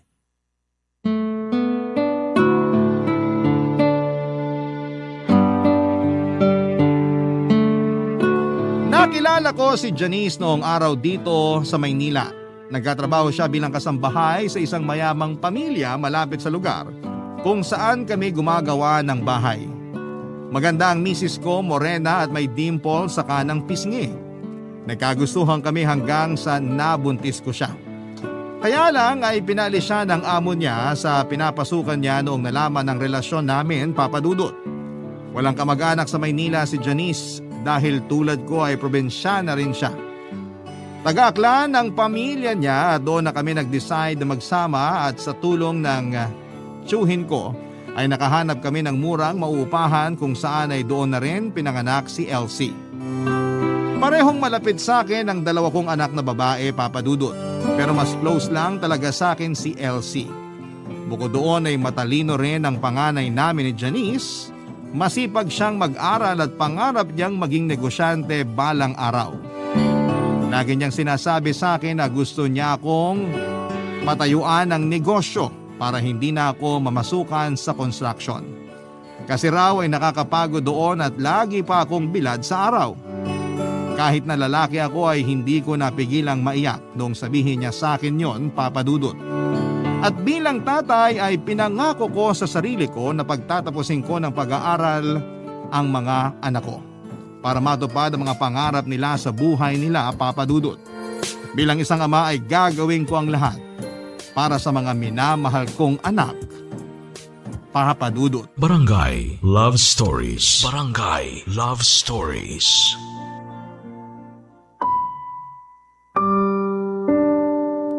Minsan, bago ako matulog sa gabi ay lagi akong nagdarasal sa Diyos na sana'y magkaroon ng himala.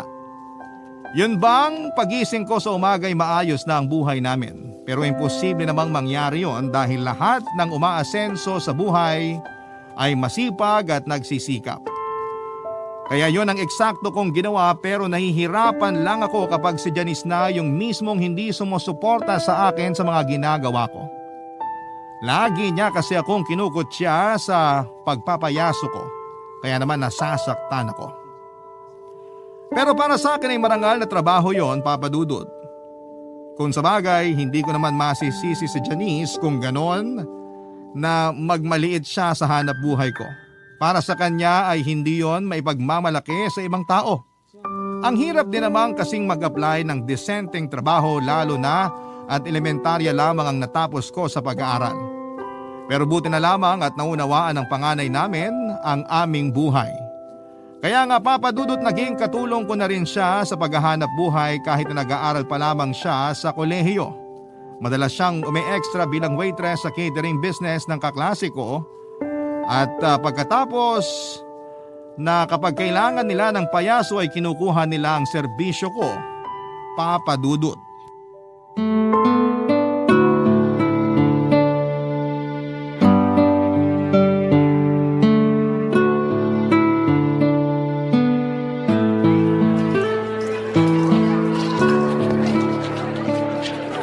Tay, kain muna kayo. Salamat, Nak. Sakto, gutom na ako. Katatapos lang ng show ko eh. Kita ko nga po. Ang daming mga bata yung natuwa. Oo nga eh. Di ako agad nakaalis kasi marami rin nagpa-picture. Sabi sa inyo, tay, magaling kayo magpayaso. Salamat, Nak. Kasi tinandaan ko yung sinabi mo. Kaya lalo ko pang ginalingan kanina. Tsaka para sulit naman yung ibabayad sa akin dito. Sigurado po ako na sulit yon kasi maraming natuwa at nag-enjoy. Kahit nga yung mga matatanda, nakikipalakpak kanina. Nakita ko po yon kasi nandun ako sa likod, nanunood sa inyo. Ikaw talaga. Ang swerte ko nagkaroon ako ng anak na katulad mo. Yun bang mabait na tapos suportado pa ako? Mas maswerte po kami kasi naging tatay namin kayo. Pangako, tay, na mag-aaral ako na mabuti para pag nakagraduate na ako, magnenegosyo tayo. Yung katulad nito, catering po. Hindi ba mahal yun, Nak? Mahal. Kaya nga po mag-iipon muna ako. Magtatrabaho ako sa private company. Tapos saka natin tutuparin yung pangarap natin. Ano't ano man na mangyari sa hinaharap, tandaan mong ngayon pa lang, proud na ako sa'yo, anak. Alam ko naman po yun, tay. Pero syempre, gusto ko pa rin umasenso tayo para hindi na tayo kapusin sa pangangailangan natin. At para hindi na rin po kayo lagi nag-aaway ni nanay. Gusto ko po kayong tulungan sa pagtatrabaho. Ito pa lang ang pag-working student mo, malaking gaana sa amin. Pero sana, wag mo masyadong madaliin ang pagtatrabaho at pagkita ng pera. Kasi habang buhay ka naman magkatrabaho, lalo na kapag nakagraduate ka na. Sa ngayon, pag-aaral mo muna ang pagtuunan mo ng pansin, Nak. Opo, tay. Tatandaan ko po yan. Kayo po ni nanay ang inspirasyon ko. At kayo rin ang kapatid mo ang inspirasyon ko, Nak. Ay, minsan naisip ko, siguro mabait ako sa nakaraang buhay ko. Paano niyo po nasabi? Kasi binigyan ako ng Diyos ng dalawang mababait at matatalinong anak. Kayo ang kayamanan ko sa buhay na to. Tatay talaga? Mabait pa rin naman po kayo hanggang ngayon eh. Kaya nga marami kayong kaibigan, marami kayong kasundong tao. Pero sabi ng nanay mo parang nasobrahan daw ako sa pagiging mabait kasi madalas na raw akong naaabuso. Hindi naman po talaga mawawala yung mga mapang-abusong tao. Pero kung ang gusto nyo lang tumulong sa kapwa nyo, wala pong masama dun. Siguro, madala na lang kayo kapag inabuso kayo ng tao kahit na isang beses pa lang yun. Ganyan nga yung ginagawa ko para di na rin kami madalas nagtatalo ng nanay nyo. Alam ko naman po na ginagawa nyo lahat para hindi na kayo lagi nag-aaway ni nanay. Oo, kaya pasensya na kayo kung minsan naririnig nyo pa yung pag-aaway namin. Wala naman pong perpektong pamilya, tay. Kaya ayos lang po yun. Kain na po kayo. Alam ko kanina pa kayo nagugutom. Sige, Nak. Pero ikaw ba kumain na? Opo, kanina pa po. Balik lang po ako dun sa mga kasama ko kasi kailangan na namin magligpit. See you later, tay.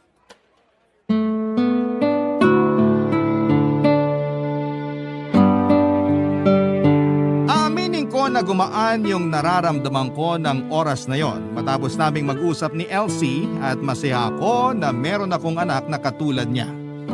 Sabi nga nila higit pa sa anumang yaman sa mundo ang pagkakaroon ng mabuting mga anak kaya araw-araw kong pinagpapasalamat sa Diyos na binigyan niya ako ng pribilehiyo na maging isang ama. Simula noon ay naging magkatulong kami ni Elsie sa paghahanap buhay para sa aming pamilya.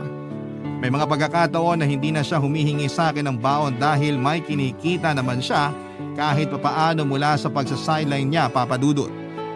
Kaya lang kung gaano kaayos ang relasyon ko sa mga anak ko ay siya namang magulo sa amin ng misis kong si Janice. Bukod kasi sa lagi naming pagtatalo dahil hindi daw sapat ang perang inuuwi ko sa bahay namin, nahuli ko siyang may ka-text na lalaki sa cellphone, Papa Dudut. Yun ang dahilan kung bakit hindi na niya naaalagaan ang bunso naming anak kaya madalas siyong nagkakasakit. Katuwiran sa akin ng misis ko ay nagsasawa na raw siya sa buhay namin kaya gusto na niya kaming iwanan, Papa Dudut.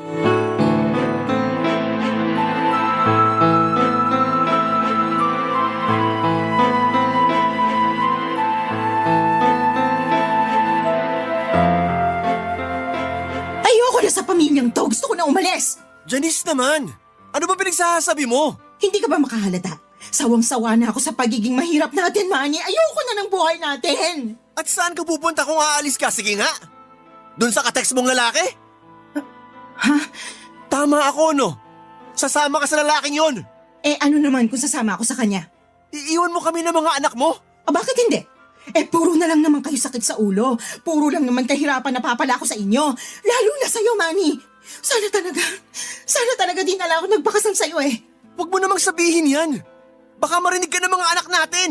Wala akong pakialam kahit marinig nila ako. Bakit nahihiya ka ba? Ayaw mo malaman kung gaano kapulpul ang tatay nila? Sumusobra ka na sa mga sinasabi mo sa akin, ha? Tama lang naman yung mga sinabi ko ah. Nasasaktan ka? Kasi totoo. Pulpul ka. Wala kang kwentang padre de pamilya. Tumigil ka na! Ano gagawin mo sa akin? Sasaktan mo ko? Sige, subukan mo. Subukan mo para ipabarangay kita. Nay? Tay? Ano po nangyayari dito? Yung tatay mo, sasaktan ako. Tay, totoo po ba yun? Hindi totoo yun, Nak. Ano ba pinagsasabi mo? Ginawa mo pa akong bayolente sa harap ng anak natin. Bayolente ka naman talaga. Kunwari ka pang mabait. Nay, bakit pa kayo ganyan kay tatay? Ano bang kasalanan niya sa inyo? Kasalanan niyang mahirap lang siya. Ayaw tuloy, damay tayo. Lalo na ako. Kaya ayoko na dyan sa tatay mo eh. Iiwan ko na kayo. Nay, nasisiraan na ba kayo ng ulo? Eh siraulo na ako, siraulo. Mahiya nga po kayo. Gusto niyo kaming iwanan kasi hindi maibigay ni tatay ang luho niyo? Hindi niya naman po tayo pinababayaan ah. Hindi nga. Pero kulang na kulang yung perang binibigay niya. Masyado lang po kayo mapaghanap, Nay. Hindi kayo marunong makontento. Anong sinabi mo? Bawiin mo yun, Elsie. Hindi ko po babawiin yon kasi totoo naman yung sinabi ko. Bakit? Masama na ba maghangad ng magandang buhay? Hindi po. Pero maaatim niyo ba talaga kaming iwanan para sa magandang buhay na sinasabi niyo? At gaano kayo kasigurado na magiging maganda nga ang buhay niyo? Ano ibig mo sabihin? Kasi baka makarma kayo sa gagawin niyo sa pamilya niyo.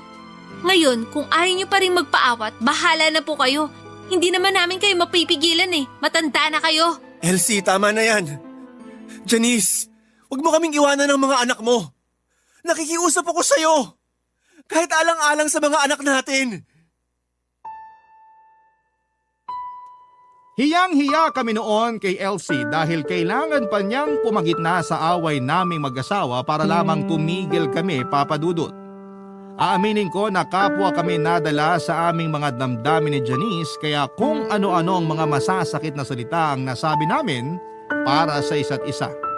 Kahit ako ay hindi ko nakilala ang sarili ko sa paraan ng pananalita sa aking asawa. Kaya noong ma-realize ko yun ay humingi kaagad ako ng dispensa kay Janice at sa anak namin. At tila maging si Janice ay tinablan din sa mga sinabi ni Elsie kasi tinigilan na niya ang pakikipag-usap sa lalaki niya. Hindi niya rin kami iniwan tulad ng sinabi niya kaya naman kahit papaano ay nakahinga ako ng maluwag. Ayokong magkaroon ng broken family ang mga anak ko dahil naranasan ko ang hirap na mawalan ng ina. Iniwan kasi kami ng nanay namin noong araw at sumama siya sa ibang lalaki. Kaya nga kahit masakit ay gusto ko pa rin isalba ang pagsasama namin ng misis ko. Pero noong unti-unti nang umaayos ang lahat sa aming pamilya, ay saka naman kami binigyan ng matinding pagsubok na masasabi kong nagpaguho sa mundo ko bilang isang ama. Isang araw ay nakarating sa akin ang balita na nasagasaan ang bunso namin habang naglalaro sa kalsada. At wala na po itong buhay nung sinugod sa ospital. Papa Dudut. Barangay Love Stories. Barangay Love Stories. Galit na galit ako kay Janice dahil pinabayaan niya ang anak namin. Pero noong makita kong maging siya ay nagluluksa sa pagkawala ng aming anak ay napagtanto ko na hindi patas na isisi ko sa kanya ang lahat. Aksidente po ang nangyari at walang may gusto. Mabuti na lamang at nakipag-areglo ang nakasagasa sa anak namin at tinulungan kami sa mga gastusin mula burol hanggang sa pagpapalibing. Kaya lang ay sobrang sakit na mamatayan ng anak, Papa Dudut. Sa kabila ng lahat ay nagpatuloy ang buhay namin at may punto na naging malamig ako kay Janice. Inabala ko sa pagtatrabaho ang sarili ko para maitaguyod ang pag-aaral ni Elsie at lumalaki kasi ang mga gastusin niya sa kolehiyo at kailangan niyang mag-focus sa pag-aaral niya.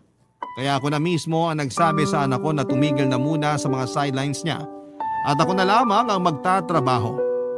Paraan ko na rin yon para mas maging laging abala nang hindi ko laging naiisip ang pagkawala ng bunso namin. Isang gabi ay kinausap ako ni Janice, Papa Dudut.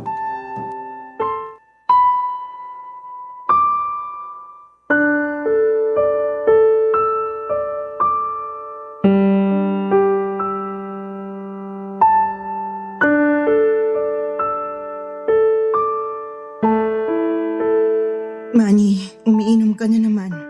Bakit? Aawayin mo na naman ako? Hindi naman sa ganun, pero nag-aalala lang kasi ako sa'yo. Lagi ka na lang umiinom eh. Hindi pa naman sanay yung katawan mo sa alak. Hayaan mo na lang ako. Kasi paglasing ako, mas madali akong makalimot. Mas madali kong nakakalimutan yung pagkawala ng bunso natin, Janice. Pero sa ginagawa mo, baka ikaw naman yung magkasakit. Paano na lang kami ni Elsie? Wow ah. Ngayon may pakialam ka na rin sa akin bigla. Manny naman. Baka nakakalimutan mo. Nakamuntik mo na kaming iwanan at ipagpalit dun sa kabit mo. Wala na kami. Tinapos ko na yung relasyon namin kasi naisip ko na mas mahalaga kayo ng mga anak mo sa akin. Kayo yung pinili ko. Huli na. Kasi wala na yung bunso natin. Alam ko. At hindi ko rin mapigil ang sisihin ang sarili ko sa nangyari. Naisip ko na baka karma ko to kasi nagawa kitang lukuhin noon eh. Tapos, naisip ko pa na iwanan kayo para lang sa pesteng pangarap ko na umasenso at guminhawa ang buhay. Ang sama-sama kong ina, kaya kinuha sa akin yung anak ko.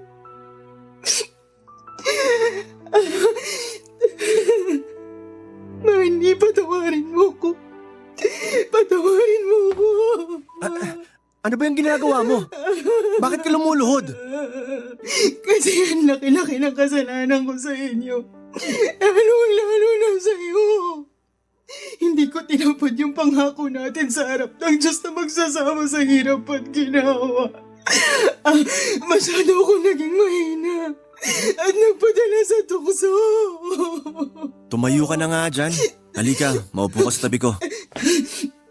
Sana ako na lang yung nawala imbis yung bunso natin. Huwag mong sabihin yan. Kailangan ka pa namin ni Elsie. Hindi pwedeng pati ikaw mawala rin. Pero pakiramdam ko wala akong kwentang ina. Ay, wala namang perpektong magulang.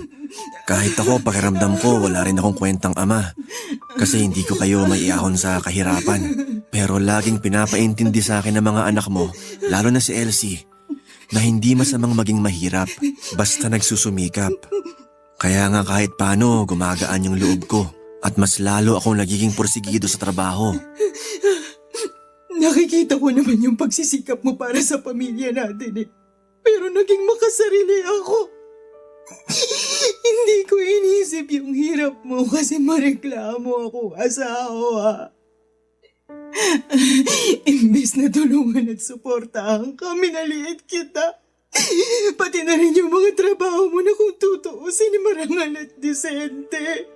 Oo, aaminin ko na nasasaktan ako pag nakakarinig ako ng hindi magagandang salita galing sa'yo. Pero hindi ko na yun masyadong iniisip. Kasi kung magpapaapekto ako doon, baka lalo lang akong panghinaan. Tsaka nakaraan na yun eh. Ang mahalaga yung ngayon. Yun bang magkakasama tayo? Pangako, babawi ako.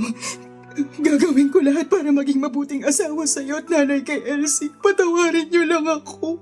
Hindi naman kami galit sa'yo. Hindi ka rin namin sinisisi sa pagkawala ng bunso natin. Aksidente ang nangyari. Walang may gusto nun.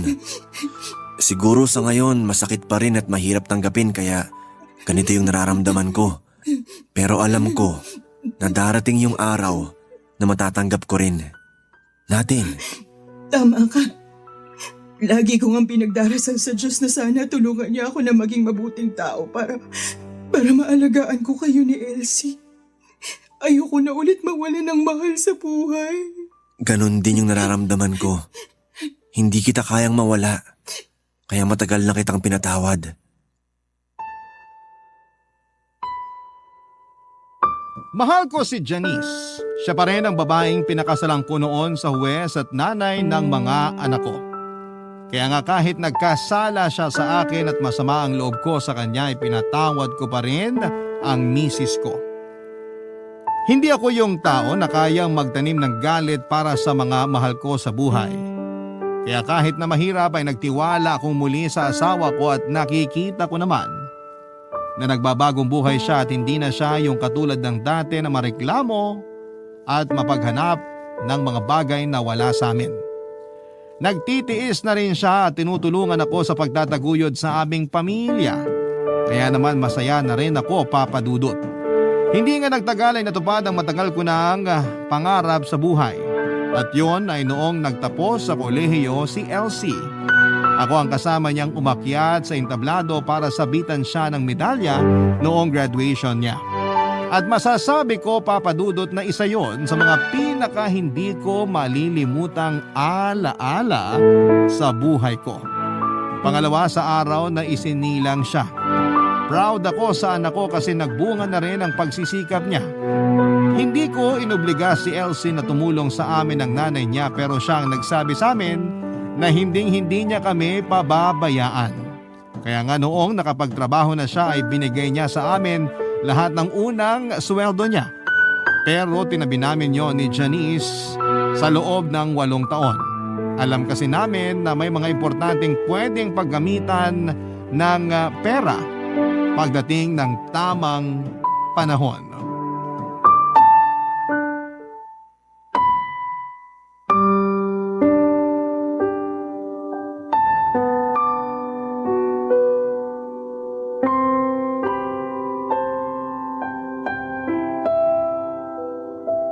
Ano pong lasa? Masarap po ba? Oo, masarap. Grabe, husay mo na magluto, nak. Siyempre, mana po ako sa inyo eh. Napapansin ko, dumadami yung mga putahe na kaya mong lutuin ah. Siguro mag-aasawa ka na no? Grabe si tatay. Mag-aasawa na agad? Bakit? Hindi ba? Tagal nyo na rin ng boyfriend mo, di ba? Opo, pero hindi pa po kami magpapakasal. Ayos lang naman sa amin kung gusto mo nang lumagay sa tahimik, nak. Kaya na namin ng tatay mo yung mga sarili namin. Tama ang nanay mo. Tsaka boto kami dun sa boyfriend mong yun. Mabait, magalang, at nakikita namin na mahal ka. Salamat po, tay. Pero hindi pa nga po kami magpapakasal. Hindi pa nga namin naisip yon. Bata pa po kami. Bata pa ba yung 26? Opo. Tsaka marami pa po akong pangarap na gustong tuparin, Nay. Isa na po dun yung negosyong gusto kong itayo para sa pamilya natin. Tay, tandaan niyo pa po ba yun? Negosyo? Opo, yung gustong-gusto kong negosyo na pinag-usapan natin noon. Yung catering service? Opo, matagal ko na po yung pinag-iipunan. Suportado din po ako ng boyfriend ko sa plano kong yon. Pero nak, hindi ba yun mahirap? Baka kasi marami kang gastusin. Opo, pero desidido na po ako, Nay. Tsaka pwede naman tayo mag-umpisa sa maliit hanggang sa lumaki na yung negosyo natin eh. Kaya lang baka mahirapan po ako kung ako lang. Kaya nga po gusto kong hingin ng tulong nyo para sa family business nating to. Aba, ayun lang ba? Walang kaso sa akin, tutulong ako. Ikaw ba, mahal? Tinatanong pa ba yan? Siyempre tutulong din ako. Pero paano po yung trabaho niyo sa construction? Tungkol doon, nag-usap na kami ng nanay mo. Magre-resign na ako. Talaga po, Tay? Oo. Alam ko naman na matagal mo na akong gustong umalis doon. Ako lang yung makulit kasi ayoko na ikaw lang yung nagkatrabaho sa pamilya natin. Ayoko na suluhin mo yung mga gastusin sa bahay natin. Pero pinaintindi sa akin ng nanay mo na pwede pa naman akong gumawa ng ibang trabaho na hindi naapektuhan yung kalusugan ko. Mabuti naman po nakinig din kayo kay nanay. Ang tagal ko rin bago yan nakumbinse. Ewan ko ba naman sa tatay mo? Mabuti sana kung hindi hinihika. Wala naman yung sakit niyang yun dati. Tumatanda na kasi ako, mahal. Tapos mabigat na rin yung trabaho namin doon kaya ayun, humina na katawan ko. Ayoko namang magkatotoo yung minsang pinanakot ng nanay mo sa akin na baka magkasakit ako ng malala kasi hindi ako nakinig sa kanya. Hoy, hindi yun panakot. O sige na, hindi na. Masaya ako, Tay. Kasi hindi na ako mag-aalala sa inyo na baka mapano kayo kapag nandun kayo sa site. Pero maninibago ako kasi sanay sa trabaho tong katawan ko eh. Marami naman tayong pwedeng gawin dito sa bahay. Maraming kukumpunihin dyan, oh. Sa bagay, medyo marami na ring sira ang bahay natin. Nung nakaraan ngang umulan may tumulo dun sa bandang kusina. Konting ingat naman, Manny. Nag-iingat naman. Kaya nga ayusin ko na yung tumutulo dun sa kisame. Basta, Tay, tulungan niyo po ako sa plano ko negosyo, ah. Kasi kapag pumatok yun, pwede na tayong makaipon para makabili ng bahay na masasabi nating atin talaga. Oo naman, nak. Maasahan mo kami dyan ng nanay mo. Idinagdag namin ang perang inipon namin mula sa mga sweldong ibinigay sa amin noon ni LC Papadudut. Labis po yung ikinagulat ng anak namin kasi hindi niya akalain na may tinabi kami mula sa mga perang ibinigay niya. Naging sapat po ang halagang yon kasama na yung inipon niya para masimulan namin ang pangarap naming catering business. Nung una ay nagsimula lamang kami sa mga paluto, kami ng asawa ko ang naging punong abala sa mga pa-order na yon hanggang sa tuluyan na ring nag-resign sa trabaho niya si Elsie pagkalipas ng 2 taon. Doon na po niya kami tinulungan ng nanay niya. Unti-unti pong lumaki ang negosyo namin, nag-umpisa sa maliit, kaya naman masaya kami. Bagaman may mga panahong humihina ang kita namin lalo na noong pandemic ay hindi po kami sumuko. Hindi nagtagal ay nalagpasan namin ang mga pagsubok na yon kaya mas lalong umunlad at pinagpala ang munti naming negosyo. Yun din po ang dahilan kung bakit nakapagpundar na kami ng sariling bahay at sasakyan. Malayo na kami sa dati naming pamumuhay na isang kahig at isang tuka. Pero hindi pa rin po namin nakakalimutan ang magpakumbaba. Hanggang dito na lamang ang sulat ko, Papa Dudut. Maraming salamat po kung sakaling mapili po ninyong i-area ang Barangay LS. Ang buhay ay maiwaga, laging may lungkot at saya. Sa Papa Dudut Stories, laging may karamay ka. Mga problemang kaibigan, dito ay pakikinggan ka. Sa Papa Dudut Stories, kami ay iyong kasama. Dito sa Papa Dudut Stories, ikaw ay hindi nag-iisa.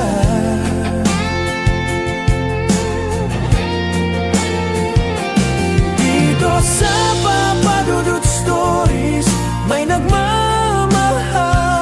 sa'yo.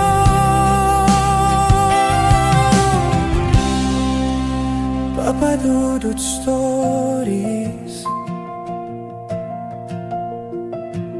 Papa Dudut Stories,